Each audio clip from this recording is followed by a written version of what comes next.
अब उसके बाद मिर्ज़ा जी कहते हैं नोट, अल्लाह जल्ला जलालहू के प्यारे महबूब और हमारे इंतहाई शफ़ीक आका इमाम आज़म इमाम कायनात सैयदुल अव्वलीन वल आखिरीन इमामुल अंबिया वल मुरसलीन शफ़ीउल मुज़न्निबीन रहमतुल्लिल आलमीन सैयदुना मोहम्मद रसूलुल्लाह सल्लल्लाहु अलैहि वसल्लम की तमाम सही अहादीस के नंबर्स उलमा हरमैन और बैरूत की जारी शुदा इंटरनेशनल नंबरिंग के मुताबिक हैं। अच्छा, मैं आपको एक बात बताऊँ, देखें, मैंने पहले भी तवज्जो दिलाई थी, ये मिर्ज़ा जी जो कहते हैं ना इंटरनेशनल नंबरिंग, इस धोखे में नहीं आना चाहिए। समझे जरा बात, इसकी कोई हैसियत नहीं है। इसका सबसे बड़ी खराबी ये होती है, मिर्ज़ा जी क्या करते हैं, जैसे कि अभी हम पढ़ेंगे, मिर्ज़ा जी ने क़ियास व इज्तिहाद जायज़ है, अभी हम पढ़ेंगे क़ियास व इज्तिहाद जायज़ है, इस उन्वान के तहत मिर्ज़ा जी ने मुसन्नफ़ इब्न अबी शैबा हदीस नंबर 22,990 लिखकर बात ख़त्म कर दी। ना हदीस लिखी, ना मुसन्नफ़ इब्न अबी शैबा जिल्द, किताब, बाब, फिर हदीस नंबर, जो कि एक तालिब इल्म के लिए आसान तरीन रास्ता है माखज़ तक पहुँचने का। मिर्ज़ा जी ने जिक्र नहीं किया, क्योंकि जब मिर्ज़ा जी ने अपने पढ़ने और सुनने वालों को आदी बनाया किसका, इंटरनेशनल नंबरिंग का, तो इससे तासुर ये दे दिया भाई इंटरनेशनल नंबरिंग मतलब मुस्तनद। इंटरनेशनल नंबरिंग का मतलब हमने समझ लिया पहले नंबर पे मुस्तनद होना, जबकि इंटरनेशनल नंबरिंग का कतई मतलब मुस्तनद होना नहीं होता। सिर्फ ये होता है कि ये किताब दुनिया में जहां कहीं छपी होगी तो जो हदीस का नंबर या हिकायत का नंबर दिया जा रहा है वो इस नंबर से मिल जाएगी। उसका सही और ज़ईफ होना ये एक दीगर बात। ये समझ रहे हैं मेरी बात? अच्छा, फिर इसके बाद भी इंटरनेशनल नंबरिंग की कोई हैसियत नहीं है, क्योंकि उसकी सबसे बड़ी वजह यह है बैनुल अक़वामी तौर पे इंटरनेशनली बहुत सारे किताबों की कंपनीज़ हैं, वो बहुत सारी मशहूर जो किताबें हैं उनको शाया करते हैं। कुछ फ़ॉन्ट्स को बढ़ा देते हैं, यानी कि बड़ा कर देते हैं, कुछ फ़ॉन्ट को कम रखते हैं, छोटे साइज़ का रखते हैं, कुछ किताब को तहकीक व तखरीज के साथ शाया करते हैं, कुछ किताब को तालीक व शरह के साथ शाया कर देते हैं। यूँ बाज़ मरतबा बग़ैर तालीक व शरह के, बग़ैर तहकीक व तखरीज के जो किताब का हजम है वो कम होता है, और जो तहकीक व तखरीज वाली किताब है उसका हजम ज़्यादा होता है। तो उसमें जब हवाला दिया जाता है जिल्द सफ़ा नंबर का, बाज़ दफ़ा हदीस नंबर तक का भी फ़र्क आ जाता है, और वो इंटरनेशनल यानी कि किताब होती है। इंटरनेशनली जो एक क्वालिटी है, जो मेयार है, उसके मुताबिक होती है। असल बात को समझें, असल बात वही है, ये इंशाल्लाह बड़ा आप भाइयों को काम आएगी। सही मुस्लिम के मुकदमे में अब्दुल्ला बिन मुबारक रहमतुल्लाह अलैह, वो उनसे यानी कि वो रिवायत बयान करते हैं इब्न अब्बास रज़ियल्लाहु तआला अन्हु के हवाले से कि हम यानी कि हदीस की सनद नहीं पूछते थे, हम हदीस की सनद नहीं पूछते थे, यहाँ तक कि फितना बरपा हुआ, और जब फितने का वकूअ हुआ तब हम हदीस बयान करने वाले से पूछते थे सल्लु लना रिजालकुम, अपनी रावी बताओ, अपनी सनद बताओ। अगर वो अहले सुन्नत होते थे हम रिवायत ले लिया करते थे, अगर वो अहले बिदअत होते थे हम रिवायत छोड़ दिया करते थे। अभी समझे ज़रा इस बात, ये इब्तिदा हुई, तरीका क्या पता लगा। असल में मुसलमान जो कि उसका इस मुसलमान होना, मुत्तकी होना, सच्चा होना मारूफ हो, उसकी गवाही अल्लाह और उसके रसूल ने कायम की है। तो इब्तिदा में वो मुसलमान जो कि सहाबी कहलाता था, जब वो कोई गवाही देता था उसकी गवाही अल्लाह की बारगाह अल्लाह और उसके रसूल कबूल करना ले, तो ज़ाहिर मुसलमान क्यों नहीं कबूल करेंगे। अस्सहाबतु कुल्लुहुम उदूल, साहबा सब आदिल थे, उन्होंने रिवायत बयान की, सब ने कबूल की। ताबईन का दौरा, साहबा जिंदा थे, वो रिवायतें बयान करते थे, साहबा मौजूद थे, उसकी तस्दीक करना ले, जब भी सनद की कोई बहस नहीं होती थी। यहाँ तक कि जब फितना बरपा हुआ, यानी फितना बरपा होने से मुराद ये कि उस्मान रज़ियल्लाहु तआला अन्हु की शहादत हुई और बाज़ गैर मुस्लिम भेस बदल बदल के इस मुसलमानों में दाखिल हुए और कुछ अफवाहें मशहूर कर दी सियासी एतबार से। बाज़ हज़रात ने यानी कि बनु उमय्या के लिए, बाज़ ने बनु हाशिम के लिए, बाज़ ने फ़लाँ के लिए, बाज़ ने फ़लाँ के लिए। तो जब इस तरह का मामला हुआ तो सहाबा किराम रिज़वानुल्लाह अलैहिम अजमईन ने सनद पूछना शुरू की, तो पता लगा कि असल में हदीस का हवाला उसकी सनद होती है, और उसके रावी बयान करने वाले सिका आदिल, आदिल में अहले सुन्नत होना आ जाता है, यानी कि अहले सुन्नत होना बिदअती होना नहीं होता, उसकी अदालत साबित होती है। तो सिका आदिल रावी हो, उसकी वो खुद हवाला है, समझ रहे हैं। फिर वक्त आगे गुजरा, वक्त आगे गुजरने के बाद सनदें खरी हो गई, सनदें वाज़ेह हो गई, बाज़ लोग सनदों को समझ गए, ठीक है। जैसे मिसाल के तौर पे समझिएगा ज़रा बात को, मालिक अन नाफे अन इब्न उमर अन नबी सल्लल्लाहु अलैहि वसल्लम, ये सनद निखर के सामने आ गई कि ये सिलसिलतुज़ ज़हाब है, सोने की जंजीर है। इमाम मालिक से लेकर अब्दुल्लाह बिन उमर रज़ियल्लाहु तआला अन्हु तक सब सिका आदिल व ज़ाबित हैं, नहीं समझे। और इस तरह हर यानी सहाबी के शागिर्दों में सनद मारूफ हो गई और ये तक पता हो गया कि इस सनद से ये मतन ये हज़रात बयान करते थे। लोग इतने इल्म दीन के अंदर माहिर और फाइक हुआ करते थे, तो यही वजह है उनको कतई इस बात की परवाह नहीं होती थी कि ये रिवायत सही बुखारी में है, ये रिवायत सही मुस्लिम में है, ये रिवायत मुसन्नफ़ इब्न अबी शैबा में है या मुसन्नफ़ अब्दुर रज़ाक़ में। उनको तो बस ये होता था ये सनद आ गई, सनद साबितशुदा है, ये हज़रात हैं वो उनको जानते हैं, रावी को जानते हैं, सनद को जानते हैं, मतन को जानते हैं, लिहाजा वो रिवायत को कबूल कर लिया करते थे। फिर वक्त आगे, फिर उसका हवाला वक्त आगे गुजरा, किताबें मुरतब हो चुकी थी, हवाले दिए जाते थे इस तरह, रवाहुल बुखारी, रवाहु मुस्लिम, इसको बुखारी ने रिवायत किया, इसको मुस्लिम ने रिवायत किया है। इमाम बुखारी इमाम मुस्लिम का रिवायत करना ही अहमियत रखता था, समझ रहे बात को। फिर जब रिवायतें करने का दौर शुरू हुआ और इमाम बुखारी इमाम मुस्लिम के नाम पर भी ये डर होने लगा कि बुखारी मुस्लिम का नाम लेकर भी लोग झूठ बोल सकते हैं, तो फिर हवाला देने का हमेशा तरीका ये होता था कि ये रिवायत सही बुखारी, इमाम बुखारी रहमतुल्लाह अलैह इसको सही बुखारी में फ़लाँ किताब में फ़लाँ बाब के तहत लाएँ। और समझें ज़रा इस बात को, दुनिया में इससे ज़्यादा आसान हदीस की यानी कि तलाश का कोई और तरीका नहीं है। इंटरनेशनल नंबरिंग का ढोंग बिल्कुल बेकार है। हदीस की तलाश का असल तरीका यह है, मुसन्निफ उसकी किताब, ठीक है, उसकी किताब में बाब बयान कर दिया जाए, आप देखने वाला उस बाब के तहत उस हदीस को देख सकता होगा। लेकिन जब आप किताब का नाम ले दें और आप कह दें हदीस नंबर फलां, जैसे मैं आपको एक मिसाल देता हूँ, फ़र्ज़ करें एक आदमी कहता है अल मुसन्नफ़ हदीस नंबर फलां, तो अल मुसन्नफ़ 2 किताबें, अल मुअज्जम, तो अल मुअज्जम के नाम से 6 तो छपी हुई किताबें, तो असल में वो किस किताब का हवाला दे रहा है। जैसे मिसाल के तौर पे रवाहुल बैकी हदीस का हवाला दे दिया, अब इमाम बैकी रहमतुल्लाह अलैह की तो 8 छपी हुई किताब है, आम मारूफ लोगों के हाथों में, तो आपने किस किताब का हवाला दिया है। समझे जरा इस बात को। तो असल में हवाला देने का जो तरीका है वो ये नहीं है कि आप ड्रामा करें कि जी इसमें मौजूद तमाम सही अहादीस के नंबर्स उलमा हरमैन और बैरूत की जारी शुदा इंटरनेशनल नंबरिंग के मुताबिक है, सब ड्रामेबाज, इस शहर में नहीं आना चाहिए। फिर मिर्जा जी कहते हैं और इस तहरीर में सिर्फ वही अहादीस शामिल हैं जिनके सही होने पर बर्रे सगीर पाक व हिंद में अहले सुन्नत का दावा करने वाले तीनों मसालिक बरेलवी, नंबर 1 बरेलवी, नंबर 2 देवबंदी और नंबर 3 सल्फी ब्रैकेट में अहले हदीस बिल्कुल इत्तेफाक करते। अब हम मिर्जा जी के सामने बैठे तो हम कहते हैं मिर्जा जी ये नंबर 1, 2, 3 की तकसीम ये कैसे की है।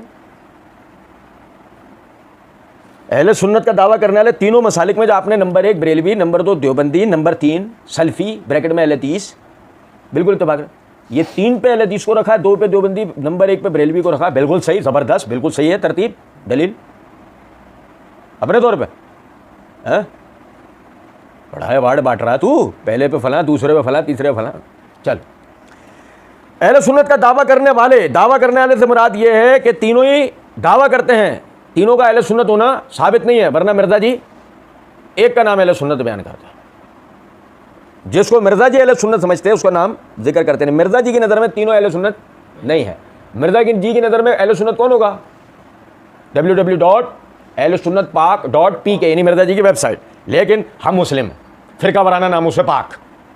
इसका मतलब मिर्जा जी अहले सुन्नत खुद को कहलाना, या मसला 157 पार्ट बना हम अली के शिया हैं पॉलिटिकली।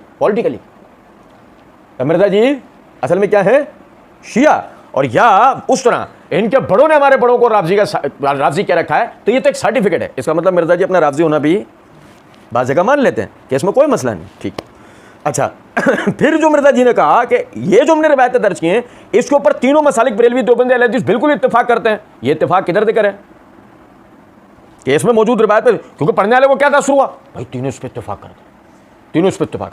पहले तो इंटरनेशनल नंबरिंग का शहर हो गया, अब तीनों मसालिक का इत्तेफाक का सब, ये तो इसमें जो रिवायत है ना इस पर सब इत्तेफाक करते हैं। आपको पूछो मिर्जा जी छोड़ो तो इंटरनेशनल नंबरिंग की तो तुम्हारी औकात बता दी हमने, अब ये बताओ ये तीनों इत्तेफाक करते हैं, ये इत्तेफाक कहाँ जिक्र हुआ है कि इसमें मौजूद रिवायतों पर तीनों इत्तेफाक करते हैं?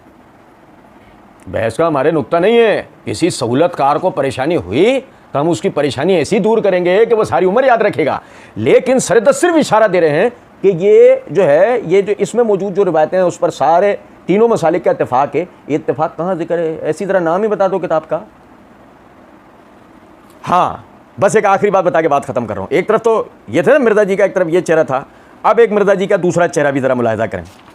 मिर्जा जी मसला 23 public question and answer session and meeting of Sunday with engineer Mohammad Ali Mirza 26 दिसंबर 2021 वाले अपने उसमें वीडियो में मिर्जा जी ने ये बात कही है कि ये एक प्रोग्राम था मिर्जा जी का वो कर लिया था उन्होंने बिलाल कुतुब के साथ, फिर वो उसके बाद कुछ हुआ था तो वो मिर्ज़ा जी बताया, हमने इसका जवाब दिया था बार। कहते हैं मुझे हसन भाई ने बताया, उनके भी किसी दोस्त ने उनको बताया कि थोड़े इंजीनियर साहब का जिक्र होया है प्रोग्राम विच, तो मुझे पहले ही पता था कोई अच्छे अल्फाज में नहीं हुआ होगा, हम तो तैयारी होते हैं इसके लिए, कोई बड़ी बात नहीं है, हम तो पक्के बेगैरत नहीं समझे कुछ बात। अब आप देखें, गौरतलब बात है, मतलब मिर्ज़ा जी ने खुद भी इस बात को तस्लीम किया है कि इस वक्त इस मुल्क यानी इस मुल्क में बसने वाले जितने भी खुद को अहले सुन्नत कहलाने के दावेदार हैं, उनमें से किसी का मिर्ज़ा जी से कोई ताल्लुक या मिर्ज़ा जी का उनसे ताल्लुक नहीं। ये मिर्ज़ा जी ने खुद भी तस्लीम किया है। अच्छा, इसी तरीके से आप देखें मिर्ज़ा जी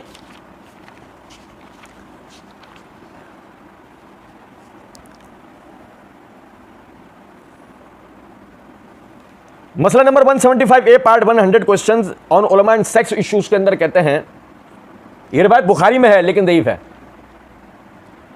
ये रिवायत बुखारी में है, क्या रिवायत है अभी हमें उससे बहस नहीं, वो तो इंशाल्लाह हम इसका जवाब देंगे इस वीडियो को, हम मिर्ज़ा जी को बताएंगे वो ज़ईफ़ थी या नहीं, लेकिन बहरहाल ये बात बुखारी में लेकिन ज़ईफ़ है। आप देखें, समझे ज़रा इस बात को, बरेलवी देवबंदी अहले हदीस उलमा में से, जो हला में से नहीं, उलमा में से वो कौन सा आदमी है जब बुखारी की हदीस को ज़ईफ़ मानता? ये हदीस बुखारी में है लेकिन ज़ईफ़ है। अब बरेलवी देवबंदी अहले हदीस में से कौन सा आदमी है कि जो बुखारी के अंदर मौजूद हदीस को ज़ईफ़ मानता है? जबकि इसके बरक्स हुज्जतुल्लाहुल बालिगा के अंदर शाह वलीउल्लाह मुहद्दिस दहलवी रहमतुल्लाह अलैह ने तो ऐसे आदमी को बिदअती करार दिया, जो बुखारी में मौजूद हदीस को, बुखारी में मौजूद हदीस को ज़ईफ़ बोले, वो अहले सुन्नत की राह से मुनहरफ है। कुछ बात आ रही है समझ में नहीं? बहरहाल अच्छा, फिर इसी तरीके से मिर्ज़ा जी कहते हैं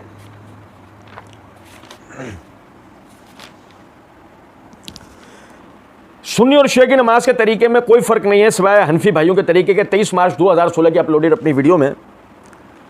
बाकी तो सारे ही मुनकरीन हदीस हैं, तकरीबन सारे मकाते फ़िक्र के लोग, अक्सर ये लोग मुनकरीन हदीस हो चुके हैं, अपने मतलब की हदीसें मानते हैं।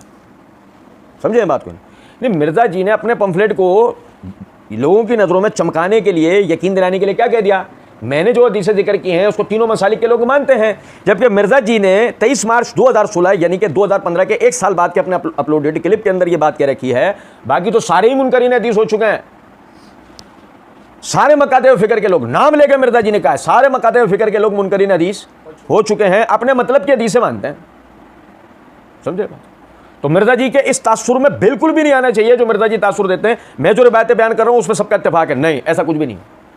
मिर्ज़ा जी कसरत से वो रिवायतें बयान कर रहे होते हैं कि जिसके सेहत और ज़ौफ़ पर सबका इख्तिलाफ है। और यहाँ मैं आपको एक बात बताऊँ, इसको भी ज़रा समझें। हदीस की सेहत और ज़ौफ़ का मामला एक मुब्तदी भी जानता है कि उसका ताल्लुक इज्तिहादी है, उसका ताल्लुक तहकीकी है। ज़ाहिर है एक आदमी हदीस की इलल, उसमें जो बारीक इल्लतें हैं, उसके मतन में, उसकी सनद में, अगर वो उससे वाकिफ़ नहीं हो पाता, मिसाल के तौर पर उसकी नज़र में हदीस सही होगी, लेकिन दूसरा जान लेता है, सबूत रखता है, तो उसकी नज़र में वो हदीस ज़ईफ़ होती है और वो उसके सबूत फराहम करता है, उसके बारे में बताता है। इसकी मिसाल ऐसे है, इमाम मुस्लिम रहमतुल्लाह अलैह अपना वाक़या बताते हैं कि मैं एक हदीस के सेहत और ज़ौफ़ के मामले में शक व शुबे का शिकार था। जहाँ भी उलमा से पढ़ने गया, हर जगह पूछा, सबने कहा हदीस सही है। जब इमाम बुखारी रहमतुल्लाह अलैह की मजलिस में पहुँचा, मैंने इमाम बुखारी रहमतुल्लाह अलैह से इसके बारे में सवाल किया तो आपने चंदी सातों में उसकी इल्लत बयान कर दी। क्या पता लगा इस शिकायत से कि बाज़ मरतबा बाज़ लोगों पर इल्लत मख्फी रह जाती है, वो उस तक नहीं पहुँच पाते, लेकिन बाज़ उलमा को जिनको अल्लाह रब्बुल इज़्ज़त ने एक खुदादाद बसीरत भी दे रखी है, जो उलमा इलल हैं, हदीस में मौजूद जो बारीक जो इल्लतें हैं उनके माहिर हैं, कलाम रसूल और सनद की तमीज़ रखने वाले हैं, तो वो बाकायदा उस इल्लत के बारे में बताते हैं और हदीस के ज़ईफ़ होने के दलाइल फराहम करते हैं। इसी तरीके से इस बात को और भी समझें कि बाज़ रिवायात का जो सेहत व ज़ौफ़ का ताल्लुक है, कुछ लोग उसको अपने मसलक व मनहज व नज़रिए के ख़िलाफ़ पाकर तासुब की बुनियाद पर ज़ईफ़ साबित करने या सही साबित करने बैठे हुए होते हैं। अब ऐसी सूरत में वो शख्स, वो तालिब इल्म या वो उलमा का तबका कि जिनको हदीस के सेहत व ज़ौफ़ का मामला खुदा न खास्ता किसी गुरूही तासुब के नतीजे में नहीं आता, बल्कि वो अल्लाह से डरते हुए इस मसले में कलाम करते हैं, तो वो बाज़ मरतबा एक तासुब रखने वाले के ज़ईफ़ कहने के नतीजे में तहकीक के साथ सही बता रहे होंगे और गुरूही तासुब रखने वाले के सही कहने के नतीजे में तहकीक के साथ, दलाइल के साथ ज़ईफ़ बता रहे होंगे। तो ये ड्रामेबाजी नहीं करनी चाहिए कि जी मेरे बयान करदा दलाइल पर तो सबका इत्तेफाक है। अब मिर्ज़ा जी अगर तुम्हारे बयान करदा दलाइल पर सबका इत्तेफाक होता तो आज तुम जहलम के अंदर मौजूद एक गार में पड़े नहीं होते, बल्कि इन्हीं उलमा के साथ मिंबरों पे आके मजालिस के अंदर आके बयानात कर रहे होते हैं। हालांकि मामला तो इसके बरक से आप भाई सब जानते हैं। अल्लाह रब्बुल इज़्ज़त समझ और अमल करने की तौफीक दे। वमा अलैना इल्लल बलाग।